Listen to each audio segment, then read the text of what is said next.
I'm live. Hello. Today is day 11 of. Oh, today is day 11. I'm screwing this up. Today is day 11 of Queer Quarantine, and I'm Sweet Gwendolyn.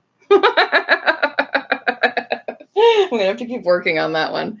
But I am putting my glasses back on because the one person who weighed in on this so far said they thought I looked better with the glasses on. So, I don't know. I'm a chameleon. I'm a drag queen. I like changing it up, but it honestly helps me to read what I'm trying to say a lot more if I have them on. So I'm willing to roll with that. And this, of course, is Doggy Rita, who is here to hang out with us. And give her a treat for the hell of it. She's just that good. She's good 24/7. I mean, sometimes she works for her treats, but a lot of time she's just awesome. She's just awesome all the time. So, I've been thinking about it. And so I think format-wise, what I'm going to try and do is I am going to put the personal stuff, like what I did during the day or whatever, towards the end. And that is where I'm going to be putting up my trans day of visibility stuff. I'm definitely going to talk about being a transgender person. And I also had a very interesting cooking adventure, and my roommate's cat had a very interesting kitty cat adventure. So if you're not here for the headlines, you can just jump forward a bit. But that said, we do have a bunch of headlines because a lot of stuff's going on in the world today. So yeah, let's see what's going on. Oh yeah, the other format thing is that I'm just going to start off these with the numbers. Just, I don't know. I mean, it's really depressing, but I mean, the whole idea is that it's supposed to be, this blog is supposed to be tracking things that goes forward. And I think the one thing we can count on every day is that they're going to be new numbers. So today's numbers are that the U.S. has 187,321 infections, and we have shot up to 3,850 deaths. Texas has 3,266 infected and 41 deaths. And Travis County has 206 infected. I couldn't find the number for deaths. I know that we have at least one, but I don't have the official numbers. Excuse me, I needed that. So I'm just going to jump in with like the major headline. This only happened just a couple of hours ago, but I said previously that Texas had tried to put a moratorium on abortion, saying it was a non-essential medical service, when of course it is. And so they had actually successfly stopped it. It was being appealed. Yesterday, a judge overturned that, or it was like a temporary, was it a stay or the opposite? But either way, it was like a temporary order allowing abortions to continue to take place in Texas. And then less than 24 hours later, the next court up overturned that. It's still just temporary. But now no one can get an abortion in Texas, and both sides have until 5 p.m. on Friday, today being Tuesday, to turn in their arguments. I could not find an in-depth article on this, but my basic understanding is the order will either be lifted or held in place until the next court up hears it, and that'll be decided in the very near future. So there being no abortions in Texas, my understanding is very temporary, and they turn in their arguments by the end of this week. The judge is going to look it over, and I think that on top of their overall cases, they're going to make arguments as to what the temporary situation should be until a binding decision is made. And so we'll see. I mean, it's vile and disgusting. It's just red meat for their political base, and they're just going to force pregnant people to carry unwanted fetuses inside of them, force them to get birth, force them to be parents, all against their will, at a time where money is scarce, resources is scarce, and there's a pandemic, and it may actually be threatening their lives to be carrying a baby to term during this. I don't know. It's just really awful. A forced pregnancy is just a horror to me. And hopefully the situation is going to be addressed very quickly, or resolved satisfactorily very quickly.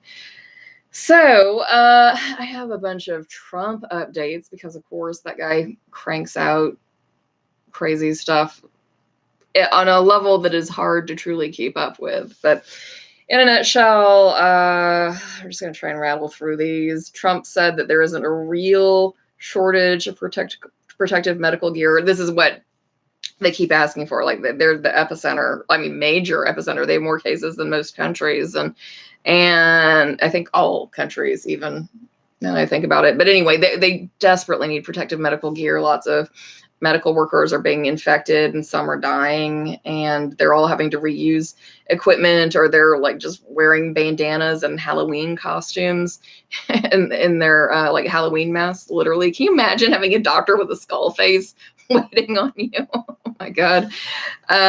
So anyway, Trump, who has of course been criticized by not getting enough protective medical gear out there, has been on the defensive. He's very anti-New York. And so he literally, and I watched the footage, watched him say this, he said that he basically said there isn't a real shortage of protective medical gear, and he suspects that medical professionals are stealing them.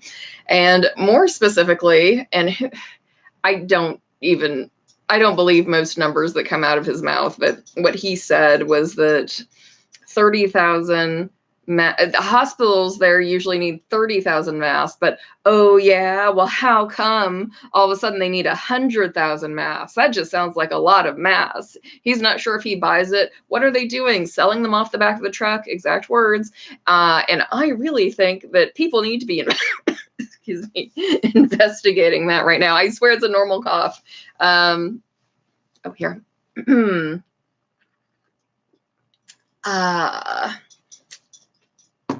Okay. So anyway, he's basically accusing the people who are, like, you know what I mean, sacrificing themselves, literally working just intensively intense medical shifts with people are literally using plastic, like page protectors, like you turn in your homework assignment. They're gluing or attaching them to headbands so that they can have like the plastic face guard. That's what this is at. And he's saying that they're the ones who are stealing the masks. So that's what it is. And then,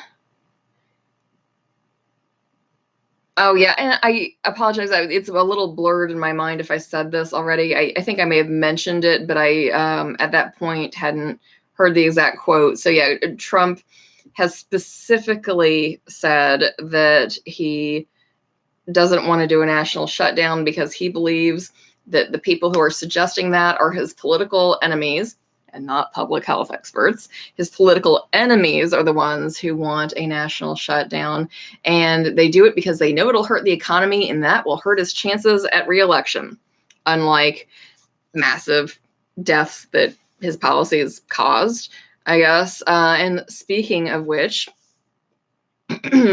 he has said that there will be between 100,000 and 200,000 deaths, even if we do everything right. Therefore, if we only have 100,000 deaths, he will have done a very good job. And yes, he did say those words. If you can't tell, they do sound like him, right? Anyway, just for reference, okay, China, which is also a very big country, they had, officially, ultimately, like, America will have many unreported deaths. China's official number was 3,700. Okay. And just the whole world was like, holy crap, 3,700 people died from this disease. That is like a huge deal. Okay. We are already past that. We're past that number, and that was like from beginning to end. We're like just starting, and we know where this is going. We could do a national shelter in place order, but he's just not willing to do it because he thinks it's all all the public health officials. It's all just a big scam so he doesn't get reelected. So that is very stressful to me and painful, very painful, just to know that there are people who are going to die for no good reason. I have cried over it. I won't do it here, but it's very distressing for me. Oh, yes. And speaking of pain, Trump has told us that it's going to be a very painful 2 weeks because, everything will be back to normal in 2 weeks. Apparently, our levels of infection, I mean, the raw numbers are shooting up, but the rate of transmission is going a little, flattening the curve a bit, to use the lingo of our time. But I mean, it's still hurtling upwards. We still need a lot of steps, and it is going to be way more than 2 weeks. It's going to be longer than 2 months. And so that's where that's at. He thinks that it's only going to be 2 weeks, and it doesn't need to be a nationwide shelter in place. And in one last piece of weird, but I guess not technically distressing Trump news, is that he's bragging about his ratings on his press conference. Like, people are tuning in because it's him, and he's like this huge hit. People are tuning in because it's a freaking pandemic and they don't want to die. Or, they just want to know what's going on or whatever. And yeah, he's bragging that his ratings are bigger than Monday Night Football. Because that's all it is to him. That's what happens when you elect a reality television star. He somehow thinks that daily news briefings about a pandemic are all about him and his magnetism and his ratings. So that's the last piece of information on him for right now. Let's see the other stuff. All right, in good news, there is a little. The USS Comfort, which is a hospital ship docked in New York City, is going to be a tremendous help because at the moment the hospitals are basically just overflowing with COVID-19 cases. So the USS Comfort is going to take all of the other cases. That said, people crowded together without practicing social distancing to watch the ship come in and applaud. So we can do better, people. We can do it. Mixed bag, but mainly good news. And also, by the way, I found out that Boris Johnson, who of course is the Prime Minister of Britain, who has COVID-19, I found out that he got that after which I'd forgotten, but I now remember he made this huge stand a couple of weeks ago about how he wasn't going to stop shaking anyone's hand. This was all blown out of proportion. So he kept shaking hands and he got it. But I mean, that maybe is like a hair of, of course you did. But the downside is, like, how many hands do you keep shaking after he had it? So that sucks. People, please practice personal responsibility. Especially if you're a world leader. And also in other news, which I think is pretty positive, is that workers from Amazon, Instacart, and Whole Foods went on strike today, which I completely support. I actually did not place an order that I would like to put in on Amazon in support of the workers. Basically, I'm not going to break it down one at a time, but the basic gist is that they want just safety measures. Like at the Amazon warehouse, something like 13 people were sick at one warehouse, and they're just like, could you please disinfect the warehouse before we have to go back to work? And I mean, Jeff Bezos is only the richest man in the entire world, I mean, come on. And yeah, the other, Instacart and Whole Foods, they also want, some disinfectant and hazard pay, basically. And to cap it off with positive news, Rihanna is the singer has donated millions. I forget what it was, like 3 million, maybe more, for medical supplies and relief efforts.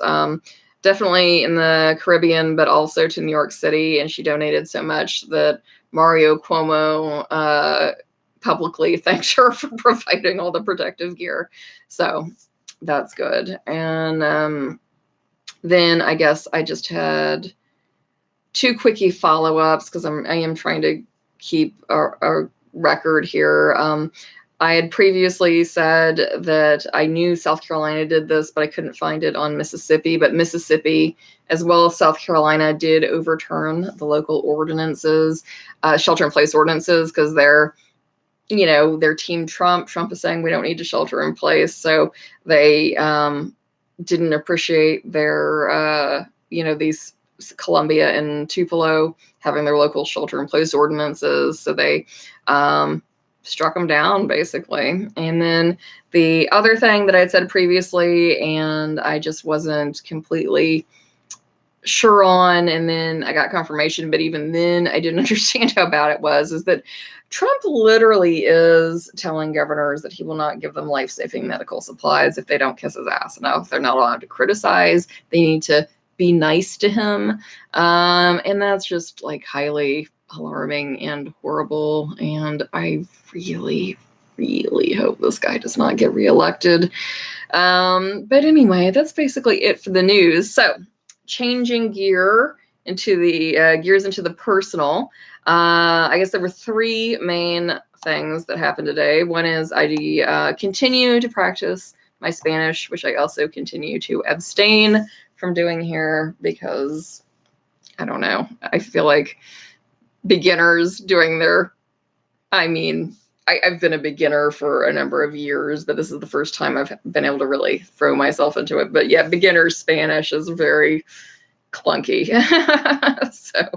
But I'm still doing it 2 to 3 hours a day. I'm loving it. I'm mainly doing the Duolingo app, but also News and Slow Spanish Latino, and pretty much anything I can get my hands on. I am watching Spanish language TV and try to look up words and phrases to see how to say stuff. But then here's the most exciting thing that happened all day, which is that my roommate's cat had a very exciting kitty cat adventure outside today, unfortunately at the expense of a lizard, although the lizard did survive. But I was in the kitchen, the window was open because it was day, and I heard a cat-related scuffle going on outside, so I ran around and I saw my roommate's cat with this lizard tail that was just writhing around. I thought it was a snake or a worm at first, and then I realized that this is exactly what nature intends, that because their tails break off if they get caught so they can escape. And so yeah, sure enough, I did not know, however, that after the tail detaches, it writhes around on the ground, and it completely works. The cat got the tail, was completely engrossed by this thing, just like writhing around. Lizard took off, ran and hid behind a rock, and then she ate the tail, and it was like eating a piece of celery or something. It was just like crunch, crunch, crunch, crunch, crunch, crunch, crunch. She just went right in. She loved it. I checked on the lizard. It was, I guess I'll put it this way. It was okay within the confines of having just lost a body part, but it clearly looked like it was going to survive. And it was hiding behind a rock, but it didn't really have some good coverage. So I picked up a brick and kind of made like a little pocket it could hide in and be safe, which is good because the cat did, before I had a chance to properly intervene, the cat tried to get the lizard, but it was safe. And then Rita came and saved the lizard. She helped because she and the cat are friends, but it's one of those things where the cat is like really cool and nonchalant, and Rita's like, "Hi, I'm a dog," and she's all high energy and lacking in couthness. And so anyway, Rita realized where the cat was. It's like, "Hi, cat, let's play. I'm a dog," and she's like all high gear, and the cat was just like, "I'm not here for this," and she ran off. So she got her tail. It was the main thing. It was a surprise, I guess. And I will go back tomorrow to check on the lizard. I am gonna assume it's gonna move on, but I just look in on it tomorrow, see how it is. And then, oh yeah, and then the other thing was that, and I'm going to get to the trans day visibility thing in just a minute, but I had a wonderful experience because I love cooking, and I've definitely been using this opportunity to do a lot of really fun cooking. And so I'm not a Trader Joe's nut, but I do shop there. There are a couple of things I like, and I feel like they definitely have frozen prepared meals down to a fine art. I feel most of them are horrible. Theirs are actually good. And they had a spelt risotto that I was just crazy about. That was like honestly one of my favorite meals of any genre, counting the ones I am capable of cooking for myself. I loved it. And it was also just a rare thing that something that healthy actually tastes that good. I mean, it was just amazing. And then a year and a half ago or so, it just disappeared. And it eventually turned out that they had taken off the market. And I missed it so badly. Oh my God, I missed it. I missed it. I missed it. And so anyway, when I was doing like my final shop, I was just like, I'm gonna pick up a couple ingredients and see if I can't figure this out. And I did it. I did it. It was so good. I'm gonna like refine it just a little, probably tomorrow. God, it was so good. It was the best thing I've eaten in a while. But spelt, if you're not familiar with it, is a grain.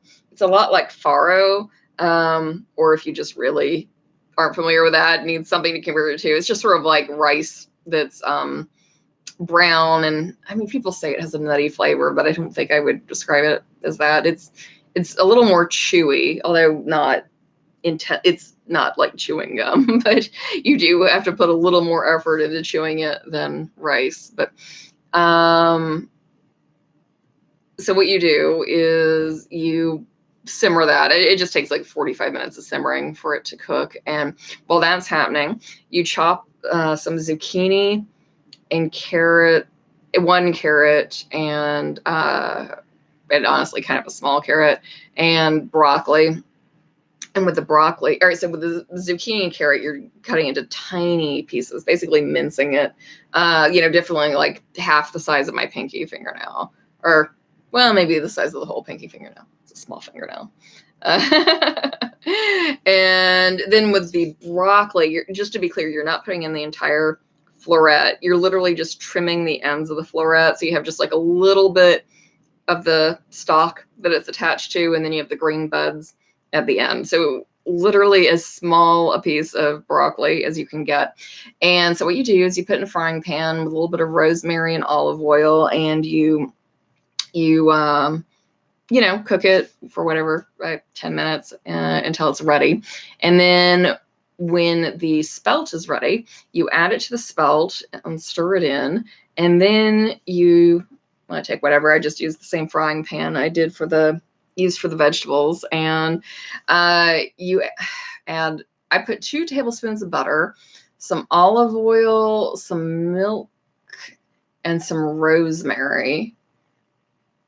Yeah, and I think that's everything. And heat it up, stirred it around. Oh, flour,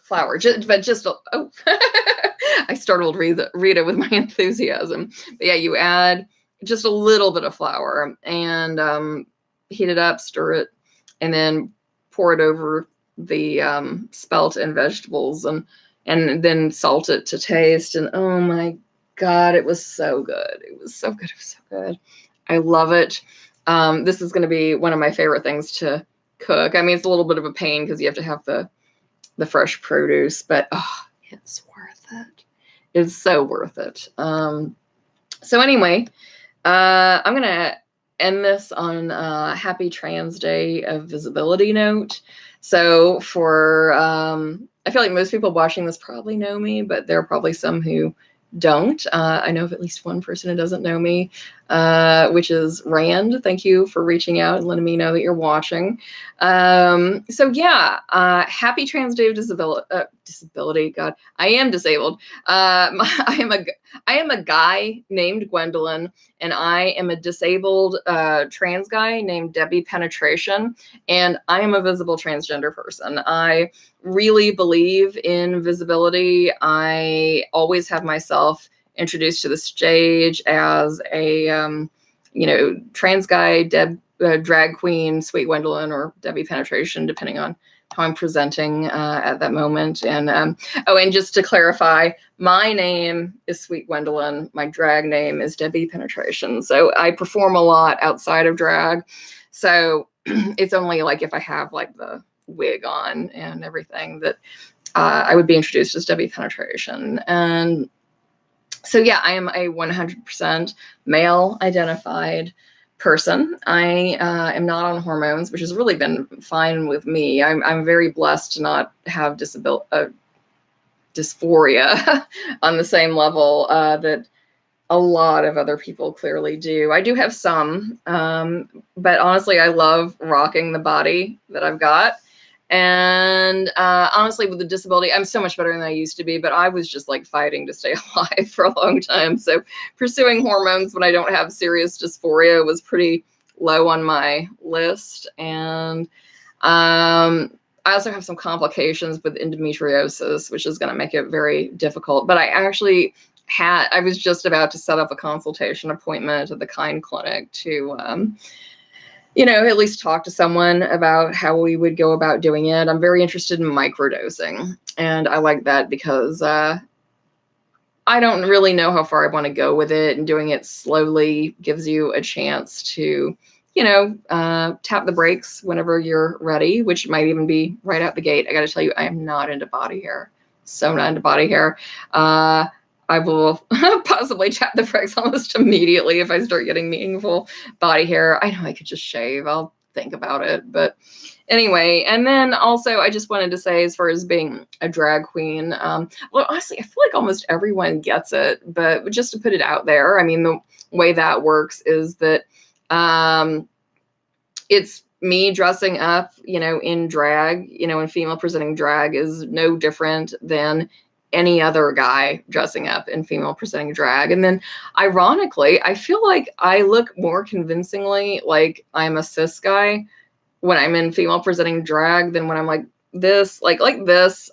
I'll put it this way. The queer world definitely looks at me and can instantly get that I'm somewhere on the trans spectrum, but the straight world is just immediately she, her, ma'am.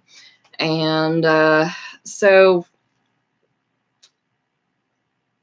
I feel like when I am in female presenting drag, because it's so exaggerated and there's such a specific way that drag queens put on their makeup, I feel that I look more convincingly like an assigned male person who has put on drag makeup when I'm in drag than I look at any other moment in my life. So as I like to put it, I put on my makeup like a man. Anyway, I think that's basically it. Let's see. Rita, would you like to weigh in on anything? No, she's ready to go play or do something else. But hey, Rita, would you like a treat? Oh, well, that's different. All right. Well, let's give Rita a treat for so patiently hanging out while her human is talking. And she can't understand a word of it. Okay. Well, thank you. You're so good. I'm very lucky to have her. Jump up. Come on. One more. Oh, there you go. And Doggy Rita signing out. And happy Trans Day of Disability.